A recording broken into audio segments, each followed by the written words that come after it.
Dear story lovers, welcome to Malawi Storyteller, where you find different stories, novels, and movie recaps.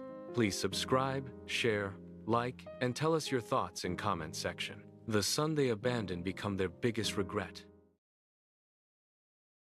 The house changed. It started with the silence.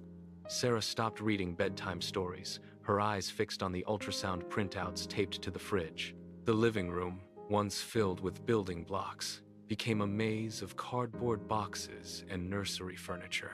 Daniel spent his evenings assembling a crib, his hands constantly busy with screws and instructions, ignoring the half-finished puzzle Eli left on the coffee table. Eli stood in the doorway, watching his father tighten a bolt. "Dad, the game?" Eli asked. Daniel did not look up. "Go to your room, Eli. We are busy." The instruction was sharp, final. Eli retreated to his bedroom, the door clicking shut behind him.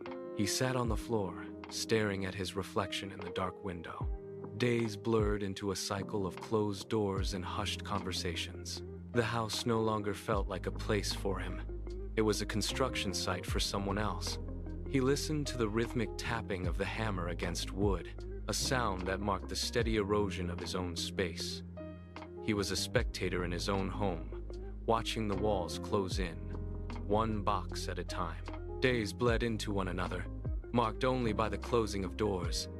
One afternoon, the kitchen felt colder than usual. Eli walked in to find his mother leaning against the counter, clutching her stomach. Her face was drained of color, her forehead beaded with sweat. He saw the sharp intake of her breath, and the way her knuckles turned white against the edge of the sink. He moved closer, his hand reaching out to touch her arm, a silent offer of comfort. He expected a turn, a word, a shared moment of relief. Instead, she flinched. She pulled her arm away with a sudden, jerky motion, her breath hitching in a sharp, jagged rhythm. "Eli, not now," she whispered, her voice tight and distant. She did not look at him. She turned back to the sink, her focus locked on the faucet. The space between them stretched, hardening into something solid and impassable.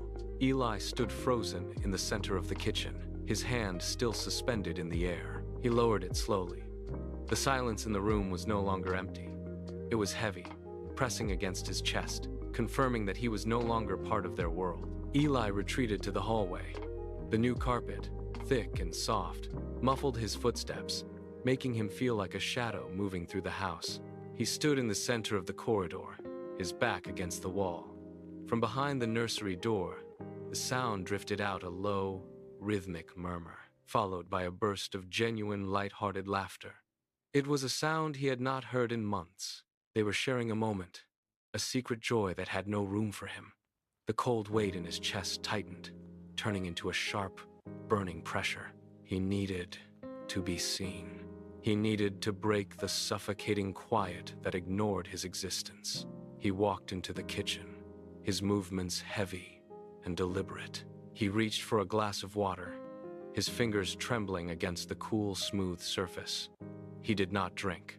He simply held it, staring at the blurred reflection of the kitchen lights on the rim. Then, he let go. The glass hit the tile floor with a violent, jagged explosion of sound. Shards skittered across the floor, catching the light like jagged teeth. The silence that followed was gone, replaced by the ringing of the impact. He stood still, waiting for the world to acknowledge the wreckage. The nursery door swung open, and Daniel strode into the kitchen. His face was flushed, his jaw set in a sharp line of annoyance. He did not look at the boy, he looked at the floor. "What have you done?" he barked, his voice cutting through the remaining echoes of the crash. He pointed a finger at the scattered, glistening shards, his eyes scanning the mess with a frantic, impatient energy. Eli stood, motionless. He looked down at the jagged glass, then slowly raised his head to meet his father's eyes. He waited for the flicker of concern, the recognition of a son. There was nothing. Daniel's gaze passed over him as if he were made of smoke, his focus entirely on the inconvenience of the broken glass. The air in the kitchen seemed to thin. A sudden, hollow coldness bloomed in Eli's stomach, spreading outward until his hands felt numb. He was not a person to them anymore. He was a ghost, haunting the corners of a life he no longer belonged to. The realization hit with the weight of a physical blow. He was invisible. He was gone. He turned away and began to walk. Eli moved past his father, his shoulder brushing the doorframe. He did not slow down. He reached the front door, pushed it open, and stepped out onto the porch. The night air hit him, sharp and cool against his skin. Below, the streetlights hummed, flickering in rhythmic, dying pulses that cast long, distorted shadows across the pavement. He walked down the steps, his feet hitting the concrete with a steady, rhythmic thud. Behind him, the door remained open, spilling a rectangle of warm, yellow light onto the grass. He heard his mother's voice, thin and distant, calling his name from somewhere deep within the house. He did not turn. He did not pause. He kept walking, his pace quickening as the house shrank behind him. The further he moved, the quieter the world became, until the only sound left was the steady, rhythmic beat of his own footsteps against the dark, empty street.